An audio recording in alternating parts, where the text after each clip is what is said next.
What lies inside all of us is more than data, it's life. What's flowing through America's veins is its diversity. And it's those very differences that will lead to answers for generations to come.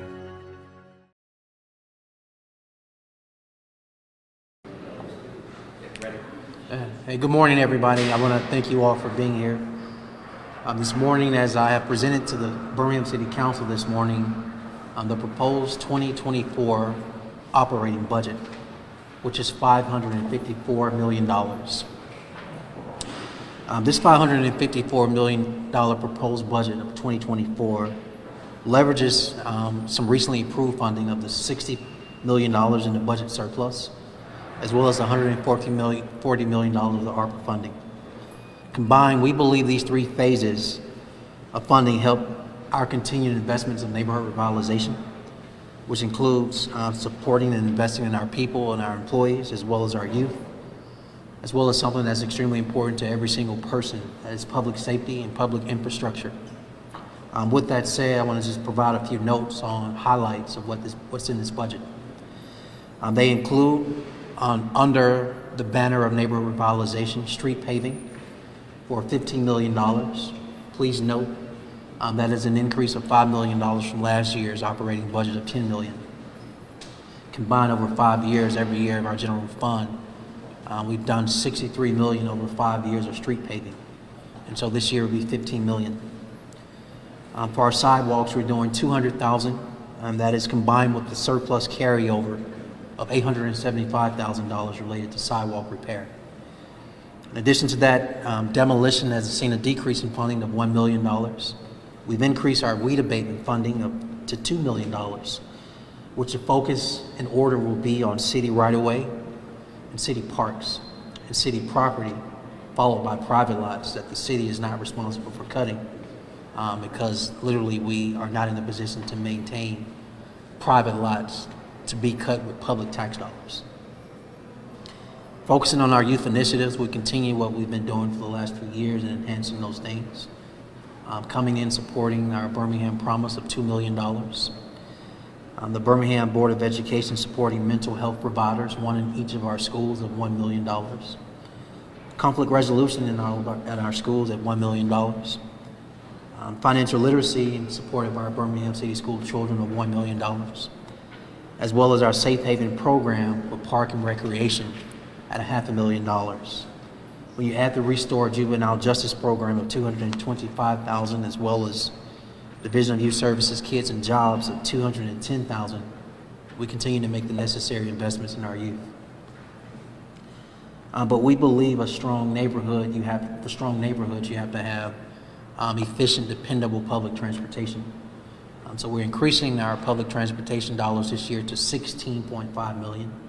That includes $11 million for fixed routes, $3 million for our bus rapid transit system, BRT, and $2.5 million for our on-demand VIA.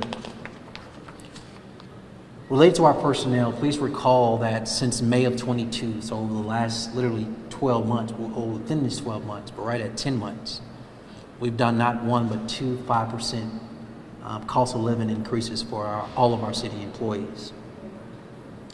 That's in addition to funding merit and longevity pay as well. So for this proposed budget that I've just presented to the council, it will include a 5% cost of living adjustment for our police officers, as well as our firefighters. Merit of 5% will be available for 2,555 employees. Longevity pay will be available for 1,875 eligible employees. The city, related to our healthcare benefits costs, has seen a 8.75% increase. The city, as the employer, will absorb 4.75% of that increase. And then related to a separate topic, but related to all of our personnel, that includes our existing employees, future employees, and mainly our retirees, our pension. We are making a contribution to our pension of $39.6 million.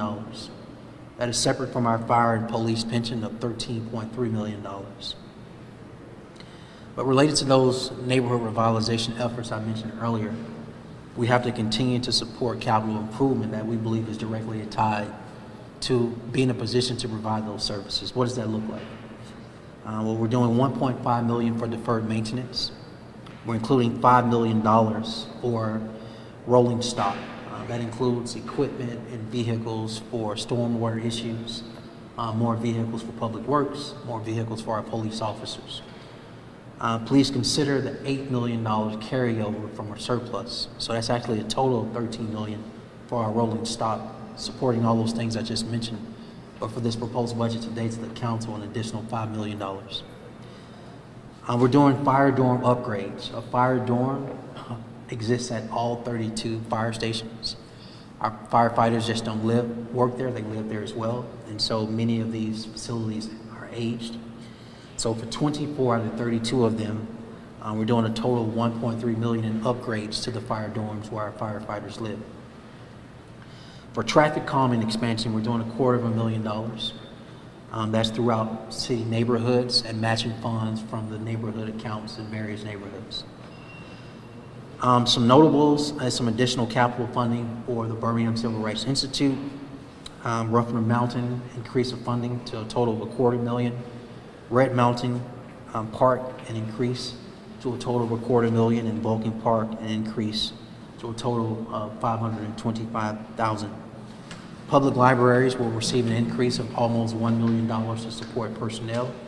That is on top of the surplus funding we did of over $3 million related to upgrade at library facilities across the city of Birmingham.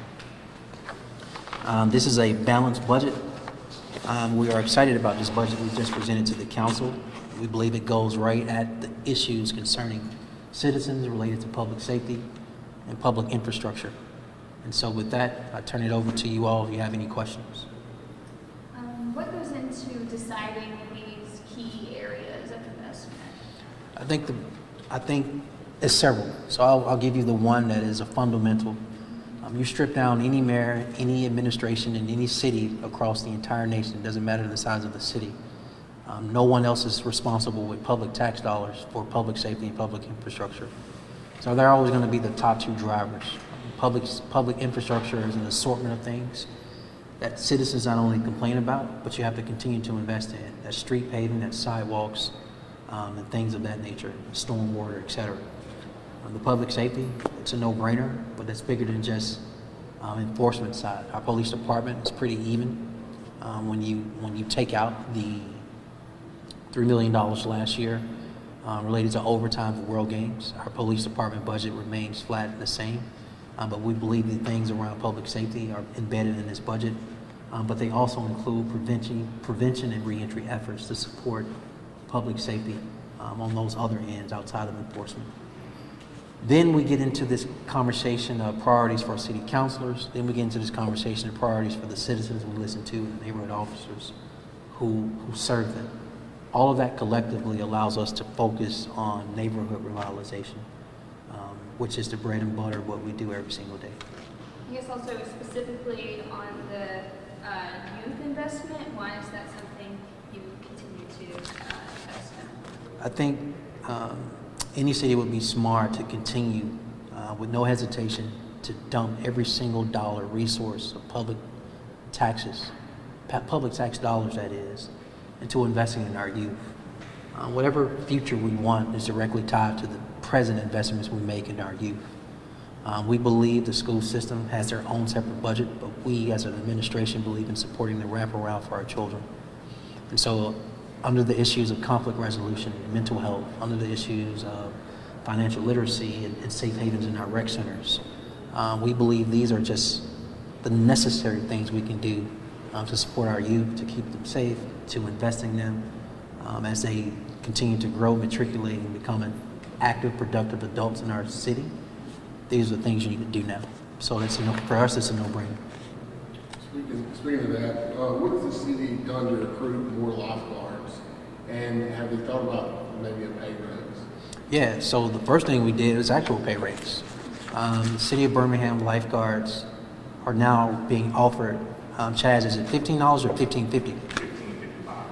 So the exact price for a lifeguard for the City of Birmingham is $15.55.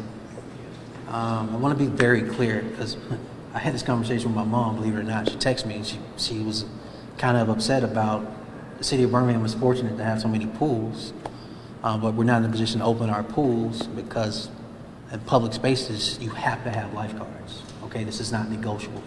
We want our pools open, but we also need our lifeguards. Turns out, during the pandemic, and then post-pandemic, just like police officers, just like teachers, nurses, who knew that we would have a shortage of lifeguards or restaurants, right? These are categories where we've seen some consistent decline in the interest, people wanting to serve and or work in these positions of nurses, police officers, teachers, restaurants, and now lifeguards. So to the public, we know there are some great retired professional swimmers out there. We know there's some people out there that are currently amazing swimmers. We need youth, we need adults, we need retirees. Anybody under the sound of my voice who has any interest in giving back to their community, be a lifeguard for the city of Birmingham. It's a part-time position. It's not required 8 hours of your day. It does pay a minimum per hour of $15.55. And we want this exposure and opportunity for our young people to be able to use our pools in the summer while school is out. But that can only happen if we have the necessary requisite number of lifeguards. So I want to encourage those. Please sign up at Park and Rec and be a lifeguard for the city of Birmingham. How many do you know offhand? How many you guys need number-wise? I don't. Chaz or Rick, you know how many? Let's give it to them so they can sign up. I can check the parks and Rec. It's around 50 to get everybody up to all the pools. So I think right now we're at like 30. So we only got 30. So we need about 20 more. So are you a lifeguard? You know how to swim? I know how to swim. Come on. We need you can come work. You can come work with us. Who else? Everybody? Anybody else? The Civil Rights Institute, do they have a specific project in mind for that extra money? We believe it's several. Chaz, any off the top of mind come to mind? Is it exhibitions, upgrades? Yeah, exhibition upgrades. HVAC to make sure Yeah. the temperature is right for the environments and so on. Is the Gaston Motel any part of that? It's not. You know, we've done the necessary things there, so it's totally separate. Listen, the Civil Rights Institute, shout out to Dewana Thompson, CEO, president, as well as her staff and all the volunteers. They're doing an amazing job of welcoming people from across the world into that facility 7 days a week. It hasn't existed at this point almost 31 years. It's incumbent upon us to make the necessary investments. They have some capital to meet outside of their yearly operating expenses that we want to take care of. What we're doing is a start. They still have more, but this is a good start. Are you hoping that this budget passes without any issues? I mean, that can't come up?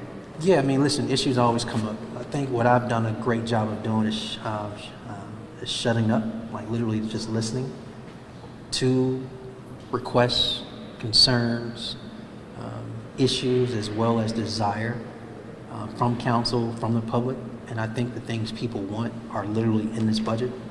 I literally want to encourage you, the media, the public, everybody that's listening to this to go to birminghamal.gov /2024 budget. Again, that's birminghamal.gov /2024 budget. At this website, at this link, you will see all the detail of this budget. And I think it's something in here literally for everybody. If you are a resident, if you are a small business owner, if you are any concerned citizen of the city of Birmingham, the things around public safety and public infrastructure and the necessary investments in our youth, investing in our employees, investing in our growth is all in this budget. On that note, I mean, obviously, you do this every year, but can you just talk a little bit about the effort that it takes to put it together and the responsibility you feel for this? So, one, we're not the federal government. We can't print money. And so our what income, our revenues that come in and our appropriations that go out are based on what's happening in our city around taxes being collected. We are fortunate as a city to be in a position where people want to be here. There's growth in our city around economic opportunity, and people are out, and our taxes are increasing, whether it's sales tax, lodging taxes, and all the forms of taxes, business license, et cetera, that the city of Birmingham is in a position to collect. And then, so the process goes into making sure we balance our budget, and then from an operating expenses point, be in a position to set priorities. So major shout out to the internal team that's led by Finance Director Kevin Moore, along with Chaz Mitchell, Chief Operating Officer, and then Diana Bolin, who leads our budget team and budget process. They have put in an extraordinary amount of time and work and commitment, well beyond 5 on weekdays, on weekends, well into the night, of making sure this budget is not only balanced, but the priorities are embedded in here on how to move the city forward between July 1 of 2023 for this proposed budget that ends June 30th of 2024. Is there one area that you feel like there was a really dramatic increase, or is everything pretty evenly increased? I would say the dramatic increase of $5 million of street paving. Listen, there are two things you have to do as a mayor. You have to pick up trash, you have to pave streets. And these are not negotiable. It turns out these are things I want to do as well, particularly around street paving. If you caught it earlier, what I was saying was that we came into office in the first year, and we realized, backtracking, not just the previous mayor, but all mayors prior, nobody was putting money in the general fund every year towards street paving. I come into office with a backlog of at least $50 million worth of streets that need to be paved. So what do we do as administration? We decide that we're going to put money in the budget every year. So the first year we did $8 million. Second year we did $10 million. The third year we did 10. Next year we did 10. And I'm off on my numbers, but this year we're doing 15.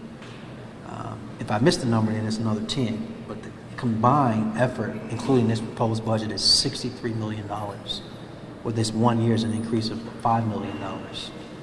That's drastic, but that's intentional. It's to send a message to everybody that your priority is our priority. We will continue to pave streets. When we get, if we get a surplus, we'll continue to pave more streets. In next year's budget, we'll put in more money to pave streets. We'll continue to pave streets because that is literally a top priority for our citizens across the entire city. Thank you, everybody. Do you know what's happening in Birmingham? Download the What's Happening Birmingham app today on Android, iPhone, and iPad for free. Get info on everything you need to know about local news, events, businesses, restaurants, and more. Visit our website, what'shappeningbham.com, or follow us on social media at HappeningBham for more information. Download the What's Happening Birmingham app today, your source for everything Birmingham.